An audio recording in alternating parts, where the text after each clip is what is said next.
Let's shift gears. I feel like this is a topic we're going to need every minute left of the show to kind of go into. Yeah. The main topic of today's show is what puts most agents out of business that do go out of business. But let's face it, most agents go out of business, right? So every statistic you can look at says we have somewhere between a 90 to a 95% success rate in our industry. So the question becomes, what does ultimately end up being the demise of most agents? What are your thoughts? Working from home. Agents who work from out, you're not working at all. That's the result. You're not working at all. Call into your state DOI and terminate your insurance license immediately. Self-terminate your insurance license. So one for me that comes up, I think we can get it out of the way early. Yes. Is people that get into the business reasons. I think people that get in that think it's something other than what it is, right? Like, For sure. How we've talked about this on the MLM episode. How many people are recruited into the business, sold a dream that it's like a laptop lifestyle business, you turn it on when you're ready to work and then you turn it off, that type of thing.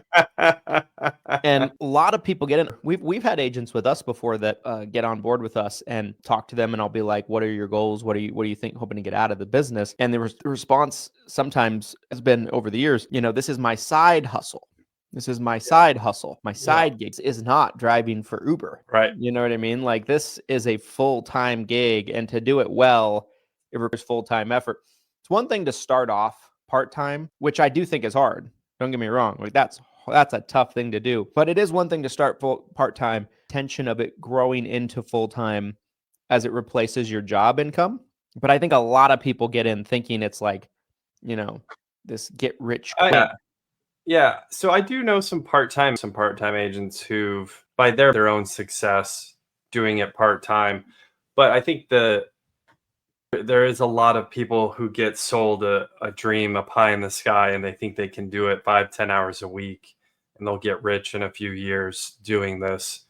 That's super common. And the MLM episode, if you guys didn't see it, great episode where we really tore down MLMs that we've been in and MLMs in the insurance industry and what to look out for. So I think another one would be chargebacks. On the Medicare isn't something I see talked about a whole lot because, this is on the Medicare side. You're not getting a huge commission up front.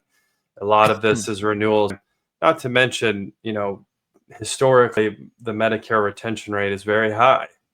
Just when you write a Medicare policy on someone, it's something completely asinine. That policy is really going to stick, 80%. Like, you could be the worst agent and you could go write a policy and never talk to that person again. And your retention person's probably like 80%, I would guess. So on the life insurance side, though, especially final expense, completely different game where you're getting a bigger commission up front and the retention, especially again with final expense, can sometimes be tough. You might lose 20% of your clients, and that might just be low income seniors. They change their mind.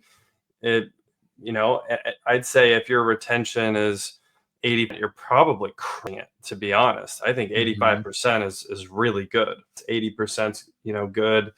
If you're below 75%, probably need to focus on retention a little better or your sales marketing practices, adjust that. But you're talking about statistically 1 out of 5 policies. And if you're getting a bigger commission, all of a sudden those can start to stack up, kills your cash flow. Now you're writing insurance policies for the carrier just to try to cover your debt. Good luck, because you're not getting any commissions paid out to you. How are you going to pay for your marketing? How are you going to pay for your core necessities? See ya. Walmart's hiring. Adios. You're out of the business just like that. It's that fast. I do definitely think this is a bigger life side than the Medicare side. Doesn't mean on the Medicare side, like, let's say you have 2 new to Medicare policies that you write. Within 90 days of cancellation, it's rapid disenrollment. They take the entire commission back. And at that point, maybe 12. That could cripple a new agent in a lot of cases. I feel like with life insurance companies, my experience has been they are way quick after you for that chargeback too. Like, they don't play 30 days, or they're like, give up. I've seen I've seen Medicare companies, not all, and I don't even think this is common, but I have seen certain where like chargeback might sit there 6 months before they're like, hey, can Easy. I've Happen on the life. Not in a I million years. I wouldn't count on that for those of you that are listening.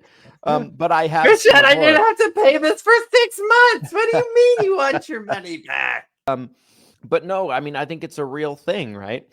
Somebody mentioned in the comments, I think it's worth mentioning, agents servicing their policies and they don't have a high enough retention rate to survive. Because if you have, say, in Medicare, and I've seen this before, where like you have an 80% rate or 85% retention rate in Medicare, you're losing 2 out of 10. That's not great. That's not good. No. And Medicare is so much based off of like building a house one brick at a time, right? And you need to keep the people as much as you need to retain the people, because like, and I've seen some major extremes too. Like, before this change with the DSNP SEPs took back this year, that was a wild situation. Anybody could change order. And I saw businesses that were built on the back strictly off of year-round DSNP selling. And I talked to them and they'd have like 60% retention rates, 70% retention rates.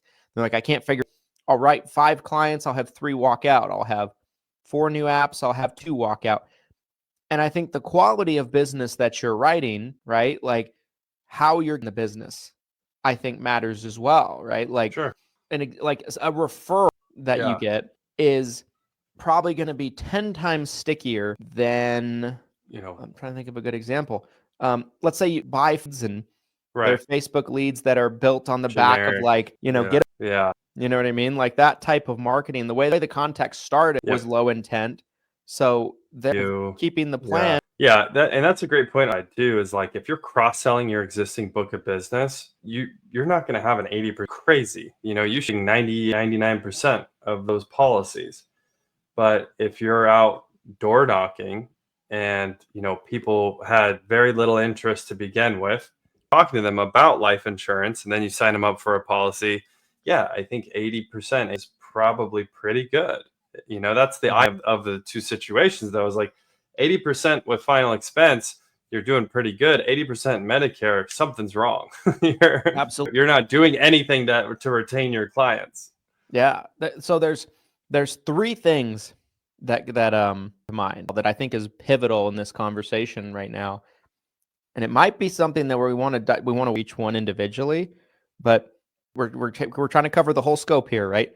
Yeah. 1, bad FMO, no training, bad upline. Okay. 2, uncoachable. Yeah. 3, which one would you want to say that start last with? one again? Say that last one again. Lazy in case anybody missed that on the live stream.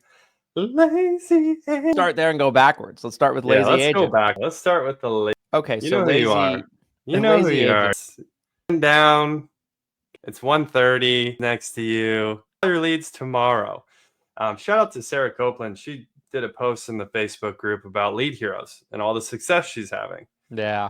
And I love hearing agent success stories, but what I've learned over the years is that the leads work if you work the lead. Failures who fail out of the business, a lot of times, when you have the training, you have your contracts, and you have the leads, and you're trying to figure out like where's broken, how are they not succeeding? They're just not putting in the work. They're not putting in the time. They're not putting in the effort. How much of that do you think is an incredible amount, guys? And I can tell you, and as too is like when I first got into the market, I didn't think it was that common because again, I know my perspective. My perspective, workaholic, is I'm dying to get the leads. I'm dying to get on the phone and get paid on and do it again next week, next month.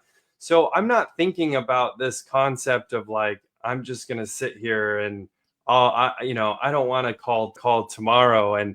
But once I started generating leads for other agents, and I started to get these again weird situations where it's like, I know are working. They're working for other agents. They're working for me. They have, I'm talking to the agent. They have the training. They have the carriers. What's the missing piece?